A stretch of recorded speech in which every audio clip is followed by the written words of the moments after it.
En este video veremos la segunda parte de la clase de ultrafiltración glomerular y hemodinamia renal.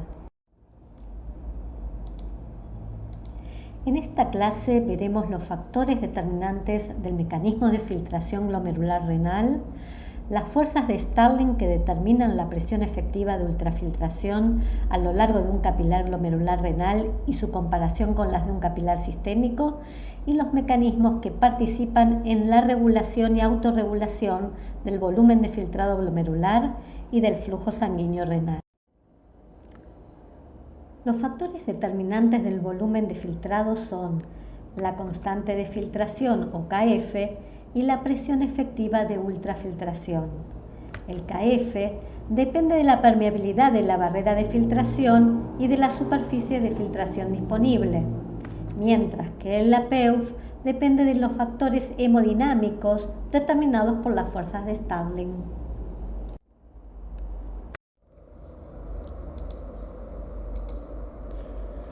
En la primera clase de fisiología renal vieron cuáles son las fuerzas de Starling a lo largo de un capilar sistémico. Repasemos cuáles son. Las fuerzas que favorecen la filtración son la presión hidrostática del capilar y la presión oncótica del intersticio. Y las fuerzas que se oponen a la filtración son la presión oncótica del capilar y la presión hidrostática del intersticio. En el extremo arteriolar, la diferencia de presión hidrostática entre el capilar y el intersticio es mayor a la diferencia de presión oncótica, lo que determina que haya filtración de líquido desde la luz del capilar hacia el intersticio. Mientras que en el extremo venoso, la diferencia de presión oncótica se hace mayor que la diferencia de presión hidrostática, determinando la reabsorción de líquido desde el intersticio hacia el capilar. Ahora veamos qué ocurre con las fuerzas de Starling a lo largo de un capilar glomerular. Las fuerzas que favorecen la filtración son la presión hidrostática del capilar glomerular y la presión oncótica de la cápsula de Bowman, y las fuerzas que se oponen a la filtración son la presión hidrostática de la cápsula de Bowman y la presión oncótica del capilar glomerular.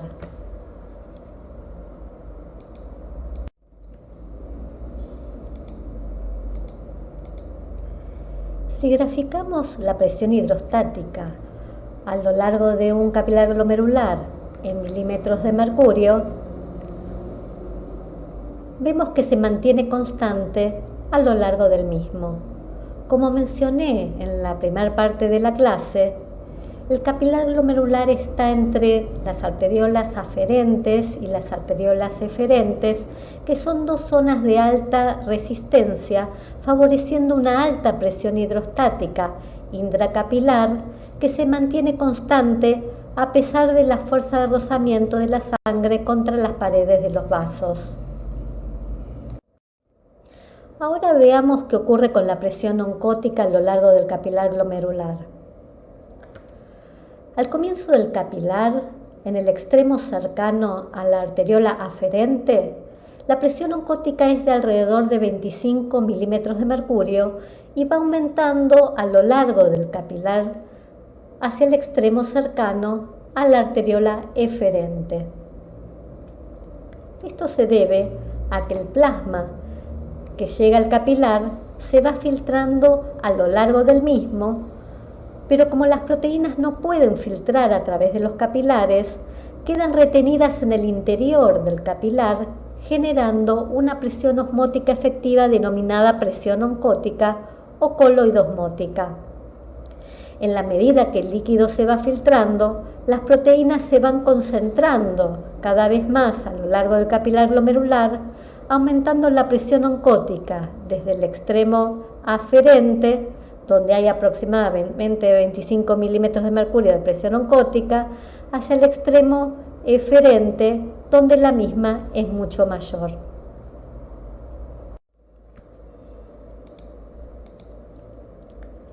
Si graficamos las fuerzas de Starling de la cápsula de Bowman, vemos que la presión hidrostática de la cápsula es mucho más baja que la presión hidrostática del capilar glomerular, y se mantiene constante a lo largo del capilar.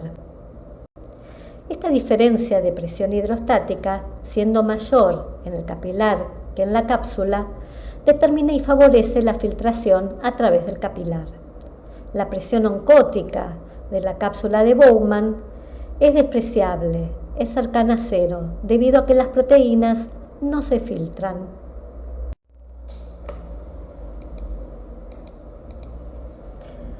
La resultante de las fuerzas de Stirling es la presión efectiva de ultrafiltración, que está representada por el área comprendida entre ambas curvas. La PEUF resulta de la suma de presiones que favorecen el filtrado menos la suma de presiones que se oponen al mismo. Si calculamos la suma algebraica de las presiones que favorecen al filtrado menos las que se oponen, en el extremo cercano a la arteriola aferente da un valor de PEUF de alrededor de 10 milímetros de mercurio que favorece la filtración. Entonces, en el capilar glomerular existe un gradiente de presión hidrostática, que es la fuerza impulsora de la filtración, y al que se le opone un gradiente de presión oncótica. Como el gradiente de presión hidrostática es siempre mayor al de presión oncótica, a lo largo de un capilar glomerular siempre hay filtración. En el extremo eferente, las fuerzas pueden llegar a un equilibrio, donde la PEUF es igual a cero y ya no hay filtración, pero en el capilar glomerular nunca hay reabsorción.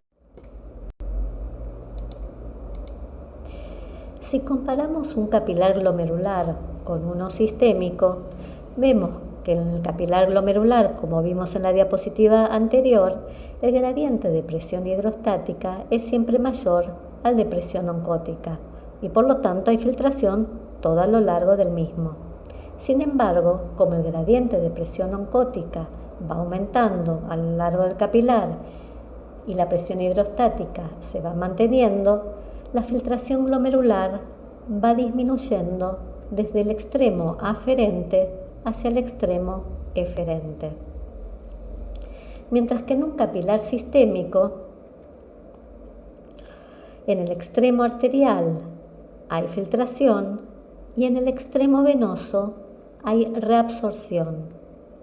La PEUF es similar en ambos capilares, mientras que el KF es alrededor de 100 veces mayor en los capilares glomerulares que en los sistémicos.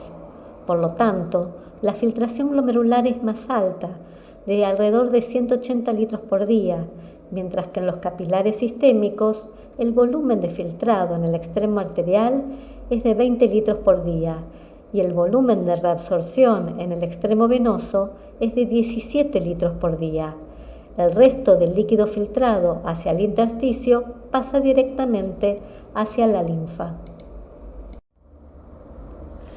El flujo plasmático renal efectivo que perfunden los riñones es de alrededor de 600 mililitros por minuto y el volumen de filtrado glomerular es de entre 100 y 125 mililitros por minuto o 140 a 180 litros por día. La fracción de filtración es la relación entre el volumen de filtrado glomerular y el flujo plasmático renal efectivo y es alrededor de 0,2. Esto significa que se filtra alrededor de 20% del flujo plasmático renal efectivo que llega a los capilares glomerulares. Para que haya filtración es necesario que el riñón tenga una correcta perfusión. Cambios en el flujo sanguíneo renal y por lo tanto en el flujo plasmático renal van a modificar el filtrado glomerular. En el gráfico se muestra cómo varían la presión oncótica a lo largo del capilar glomerular. La curva roja continua corresponde a valores normales.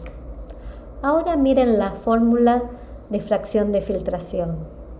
Si hay una disminución en el flujo plasmático renal efectivo, el denominador de la fórmula, la fracción de plasma filtrado aumenta y por lo tanto se concentran más las proteínas y aumentan más rápido la presión oncótica, una fuerza que se opone a la filtración, desplazando así la curva de presión oncótica hacia la izquierda de la curva normal.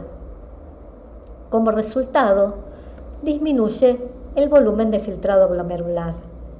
En cambio, si aumenta el flujo plasmático renal efectivo, la fracción de filtración y la presión oncótica disminuyen. La curva de presión oncótica se desplazará entonces hacia la derecha, aumentando más lentamente que lo normal.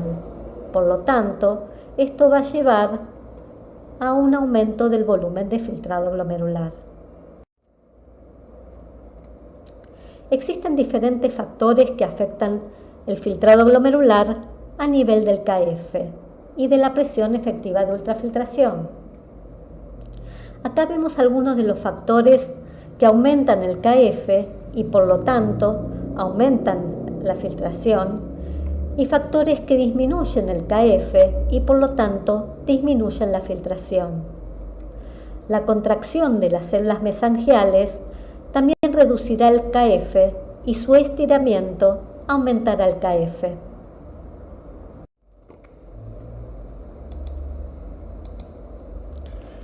El volumen de filtrado glomerular y el flujo plasmático renal también se regulan a nivel de las arteriolas aferentes y eferentes. Los cambios de la resistencia de las arteriolas por diferentes factores renales y sistémicos regulan la presión hidrostática, el flujo plasmático renal y el volumen de filtrado glomerular. El gráfico representa las curvas teóricas de estas variables en función de la resistencia relativa de las arteriolas aferentes. Ante una vasoconstricción aferente, o sea, a alta resistencia, el flujo plasmático renal y la presión hidrostática disminuyen y en consecuencia se reduce el volumen de filtrado glomerular. Ante una vasodilatación aferente, o sea, resistencias bajas, el flujo plasmático renal, la presión hidrostática y el volumen de filtrado glomerular aumentarán en forma casi paralela.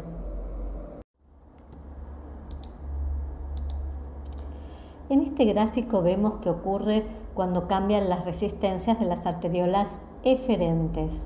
Ante una vasoconstricción eferente, el flujo plasmático renal va disminuyendo en la medida que aumenta la resistencia de las arteriolas eferentes. Esto lleva a un aumento de la presión hidrostática del capilar glomerular. Sin embargo, el volumen de filtrado glomerular va a aumentar o disminuir dependiendo del grado de vasoconstricción. Si la vasoconstricción es moderada, entonces el filtrado glomerular se va a mantener o va a aumentar. En cambio, si la vasoconstricción es extrema, entonces la importante disminución del flujo plasmático renal va a incidir sobre el volumen de filtrado glomerular y por lo tanto este disminuye.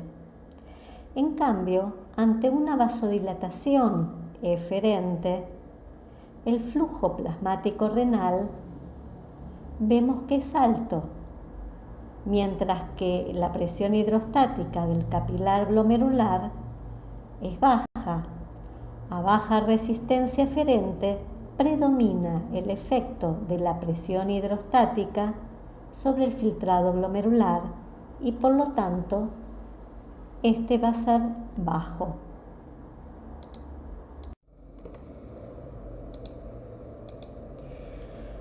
El volumen de filtrado glomerular y el flujo sanguíneo renal son regulados por mecanismos de autorregulación renal como el mecanismo miogénico y el de retroalimentación túbulo-glomerular y por mecanismos sistémicos neurohormonales. Los mecanismos de autorregulación renal son intrínsecos del riñón y pueden ocurrir incluso en un riñón aislado. En el primer gráfico se observa que en la medida que aumenta la presión arterial media, la resistencia de las arteriolas eferentes se modifica muy poco. En cambio, la resistencia de las arteriolas aferentes aumenta notablemente. Como se ve en los gráficos de flujo sanguíneo renal y volumen de filtrado glomerular en función de la presión arterial media, los mecanismos de autorregulación renal permiten que el riñón pueda mantener el filtrado glomerular y el flujo sanguíneo renal relativamente constantes, con leves variaciones dentro de valores normales, a pesar de que haya un aumento de la presión arterial media. Esto se da siempre y cuando la presión arterial media se encuentre dentro del rango de autorregulación entre 80 y 160 milímetros de mercurio aproximadamente. A presiones arteriales inferiores a 80 no hay autorregulación. Los mecanismos de autorregulación no son 100% perfectos, pero impiden cambios potencialmente grandes del filtrado glomerular y de la excreción de agua y de solutos que de otro modo se producirían ante cambios importantes de la presión arterial. Si volvemos al primer gráfico, vemos que es a nivel de las arteriolas aferentes donde actúan los mecanismos de autorregulación, al aumentar su resistencia cuando sube la presión arterial. Un mecanismo que contribuye a mantener el filtrado glomerular y el flujo sanguíneo renal relativamente constantes es la capacidad de las arteriolas aferentes de resistirse al estiramiento durante un aumento de la presión arterial media, lo que se denomina mecanismo miogénico. En el mecanismo miogénico, el aumento de la presión arterial produce un leve aumento del flujo sanguíneo renal y, en consecuencia, la distensión de la pared vascular de las arteriolas aferentes. Esto estimula la apertura de canales de calcio en la musculatura lisa de la arteriola y, como consecuencia, produce la contracción de la arteriola, aumentando su resistencia, restaurando así el flujo sanguíneo renal y el volumen de filtrado glomerular para que se mantengan constantes. En este mecanismo, tanto el sensor como el efector se encuentran en las arteriolas aferentes. El mecanismo de retroalimentación túbulo-glomerular se desencadena cuando, ante un aumento de la presión arterial media dentro del rango de autorregulación, se produce inicialmente un aumento del volumen de filtrado glomerular. Esto lleva a aumentar la carga filtrada de sodio y de cloruro que llega al asa ascendente gruesa de Henle. Al final de la misma, las células de la mácula densa sensan un aumento del sodio y del cloruro que entra a las células epiteliales y desencadena la liberación de sustancias vasoconstrictoras como la ATP y la adenosina, las cuales producen vasoconstricción de las arteriolas aferentes. Como consecuencia, se produce una disminución tanto del volumen de filtrado glomerular como del flujo plasmático renal, llevándolos a valores normales. En este mecanismo, el sensor se encuentra en la mácula densa y el efector se produce en las arteriolas aferentes. Además de los mecanismos de autorregulación, existen factores sistémicos neurohormonales que regulan el filtrado glomerular y el flujo sanguíneo renal. La regulación neural ocurre a través del sistema nervioso simpático que inerva los riñones y produce vasoconstricción de las arteriolas, aumento de la liberación de renina y aumento de la reabsorción de sodio. La regulación hormonal se da por una serie de factores vasoconstrictores como la renina, la angiotensina 2, entre otros, y factores vasodilatadores como el factor natriurético atrial, entre otros, los cuales veremos con detenimiento en próximas clases de fisiología renal. Para profundizar en los temas de la clase, te recomiendo la lectura de algunos de los libros de fisiología y te invito a resolver los ejercicios de la guía de trabajos prácticos.